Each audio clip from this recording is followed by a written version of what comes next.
ఒకటే మాట మీకు చెప్తా ఉన్నా, నేను బతికున్నన్ని రోజులు తెలంగాణ ప్రజలకు మంచి జరగడం కోసం పోరాటం చేస్తే తప్ప నోరు మూసుకొని కూర్చోను అని చెప్పి నేను మనవి చేస్తా ఉన్నా.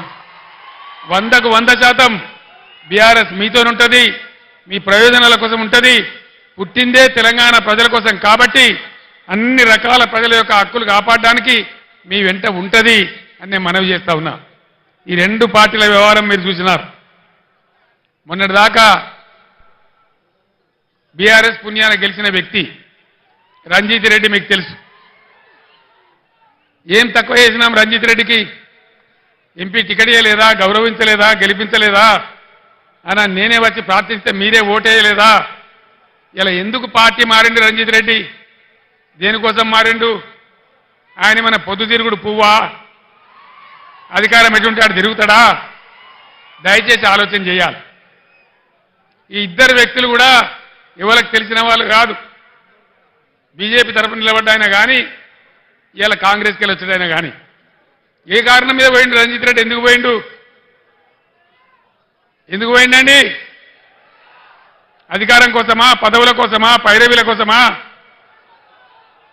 దయచేసి దానికి మీరే సమాధానం చెప్పాలి.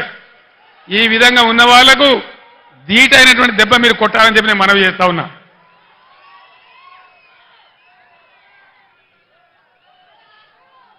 కాంగ్రెస్ పార్టీ చెప్పింది అన్ని పంటలు కొంటాం, ప్రతి పంటకు బోనస్ ఇస్తాం. జొన్నలు కొంటాం, కందులు కొంటాం, వడ్లు కొంటాం, మక్కలు కొంటాం అని చెప్పినారు. వానకాలం పంటలకు ఏకాని ఇయ్యలే. ఇలా యాసంగి కూడా కొనుగోలు స్టార్ట్ అయినాయి. ఇస్తారా ఇయ్యరా? ఇయ్యకపోతే ఊకుందామా? యుద్ధం చేద్దామా? యుద్ధం రెండు రకాలుగా చేయాలి. పంట కొనుగోలు కేంద్రాలు అక్కడ చేయాలి. అక్కడక్కడ స్పందన రాకపోతే 500 రూపాయలు కట్టియకపోతే ఓట్ల డబ్బాలు గుద్దుడు గుద్దితే డిపాజిట్ రాకుండా ఓడగొట్టాలి. బిడ్డ నువ్వు ఇస్తాను మోసం చేస్తే ఊకోము, నీకు తగిన గుణపాఠం చెప్తాం మేమన్నటువంటి బుద్ధి చెప్పాల్సినటువంటి అవసరం ఉంది. ఎన్ని వాగ్దానాలు చేసినారండి? 420 వాగ్దానాలు చేసినారు. ఆడపిల్లలకు స్కూటీలు కొనిస్తామన్నారు. స్కూటీలు ఎక్కడ పోయా? స్కూటీలు దాని ప్రతిపాదన ఉందా? స్కూటీలు లేవు. కానీ రాష్ట్రంలో లూటీలు మాత్రం జోరుగా చేస్తా ఉన్నారు. భయంకరమైన లూటీ మొదలుపెట్టినారు. హైదరాబాద్తో సహా కేసీఆర్ గవర్నమెంట్ ఉన్నప్పుడు రంగారెడ్డి జిల్లాలో, మేడ్చల్ జిల్లాలో, మల్కాజిగిరి జిల్లాలో, యావత్ తెలంగాణ వ్యాప్తంగా భూముల ధరలు ఎట్లా ఉండే, ఇలా భూముల ధరలు ఎక్కడికి పోయినాయి? రియల్ ఎస్టేట్ ఎందుకు ఆగిపోయింది? దీన్ని ఎన్నుకున్న బ్రోకర్ లెవెలు, జోకర్ లెవెలు ఎందుకు బిల్డింగ్ల పర్మిషన్లు ఇస్తలేరు? లక్షల మంది పిల్లలు బతికినటువంటి రియల్ ఎస్టేట్ ఇలా ఎందుకు నాశనం అయింది? ఇట్టే చూసుకుంటూ కూర్చుందామా? లేదు, మేము ఉన్నామని చెప్పి నిరూపించుకోవడానికి ఎన్నికల్లో బీఆర్ఎస్ను గెలిపించి ఈ ప్రభుత్వానికి బుద్ధి చెప్దామా? దయచేసి ప్రజలు ఆలోచించాలని చెప్పి నేను మనవి చేస్తా ఉన్నా. ఈ బీజేపీ పార్టీ 10 ఏళ్ల నుంచి అధికారంలో ఉంది. దయచేసి మా ఆడబిడ్డలకు, మా యువకులకు, చేవెళ్ల నియోజకవర్గంలో ఉన్న మేధావులకు నేను దండం పెట్టి చెప్తా ఉన్నా. భావోద్వేగాలు పెంచడం తప్ప, ఒక మత పిచ్చి లేపడం తప్ప ఏమన్నా ఒక మంచి పని జరిగిందా బీజేపీ హయాంలో?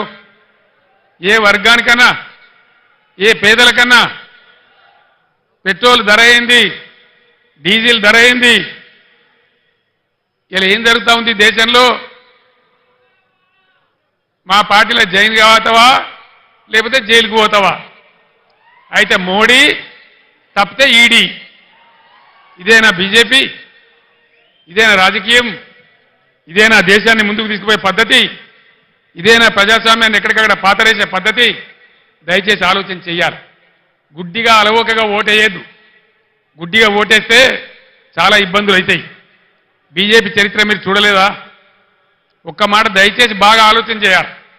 నేను మీ అందరినీ చేతులెత్తి దండం పెడతా ఉన్నా. ఈ బీజేపీ ప్రభుత్వం గత 10 ఏళ్లలో దేశంలో 157 మెడికల్ కాలేజీలు మంజూరు చేసింది. నేను 100 ఉత్తరాలు రాసిన ఒక్క కాలేజీ కూడా మనకి ఇయ్యలే. ఒక్క కాలేజీ ఇయ్యనటువంటి బీజేపీకి ఒక్క ఓటు కూడా మనం ఎందుకు వేయాలి?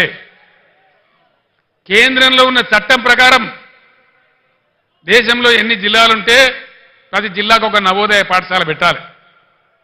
మన దగ్గర మనం 10 నుంచి 33 జిల్లాలు చేసుకున్నాం. అంటే 23 కొత్త నవోదయ పాఠశాలలు రావాలి. అవి వస్తే బీసీ పిల్లలకు, ఎస్సీ పిల్లలకు, దళితులకు అందరికీ కూడా దానిలో అవకాశాలు దొరుకుతాయి. 150 ఉత్తరాలు రాసిన నేను, 50 సార్లు స్వయంగా అడిగిన మోడీని. కానీ ఒక్క నవోదయ పాఠశాల కూడా ఇయ్యలే. చట్టాన్ని ఉల్లంఘించి ఒక్క మెడికల్ కాలేజీ ఇవ్వని, ఒక్క నవోదయ పాఠశాల ఇవ్వని ఈ బీజేపీకి మనం ఎందుకు ఓటేయాలి? దేనికోసం ఓటేయాలి? మీ అందరు టీవీలలో చూసినారు. నేను అసెంబ్లీలో చెప్పిన ముఖ్యమంత్రికి ఉన్నప్పుడు ఇదే మోడీ నా మెడ మీద కత్తి పెట్టి నీ రాష్ట్రానికి